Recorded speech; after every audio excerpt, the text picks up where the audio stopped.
Hello everyone, this is Hasan and you are watching national Barta. Lok Sabha নির্বাচন হতে আর মাত্র কয়েক মাস বাকি।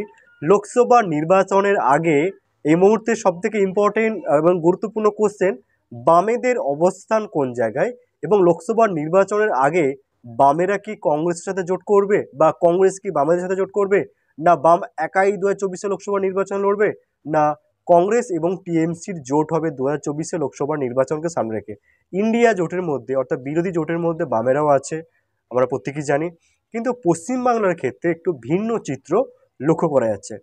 বামেরা 7ই জানুয়ারি, 7th of জানুয়ারি বামেরা ব্রিগেড সমাবেশে ডাক দিয়েছে, তারা একাধিক বিষয়কে সামনে রেখে। ডিওয়াইএফআই এর নেতৃত্বে মীনাক্ষী মুখার্জি এছাড়া অন্যান্য তরুণ নেতারা তারা ব্রিগেডে সমাবেশে সক্রিয়ভাবে অংশগ্রহণ করছেন এবং সক্রিয়ভাবে তার প্রচার সারছেন 2024 লোকসভা নির্বাচনের আগে।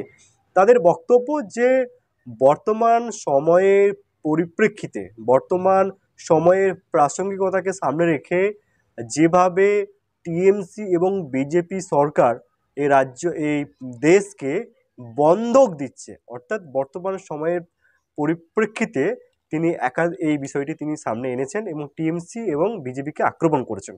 2024 লোকসভা নির্বাচনের আগে সিপিআইএমের এই মুহূর্তে অবস্থান কোন জায়গায় এবং প্রকৃত অর্থে বামেরা তাদের সমর্থন কোন জায়গায় এবং জনসমর্থন কি প্রকৃত অর্থে বামেদের আছে।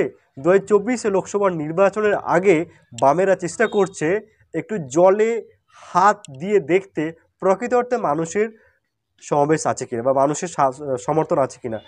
এর আগেও একটা ব্রিগেডে বামেদের সমাবেশ হয়েছে এবং সেখানে জনসমুদ্র লক্ষ্য করা গেছে।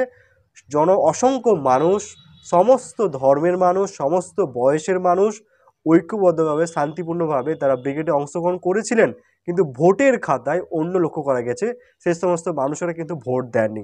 2024 বামেদের ব্রিগেড প্রকৃত অর্থে অন্যান্য ব্রিগেডের থেকে কি আলাদা হতে চলেছে? বামেদের ব্রিগেড কি 2024 লোকসভা নির্বাচনের আগে বামেদেরকে কি অক্সিজেন দেবে?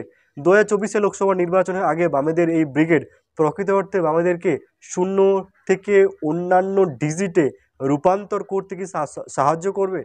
ভবিষ্যতের লক্ষ্যের বিষয়, কিন্তু বামেদের ব্রিগেডে বেশ সাড়া পাচ্ছে বামেরা এবং তার জন্য তারা বেশ আশাবাদী এবং অনেকটাই অক্সিজেন পাচ্ছে।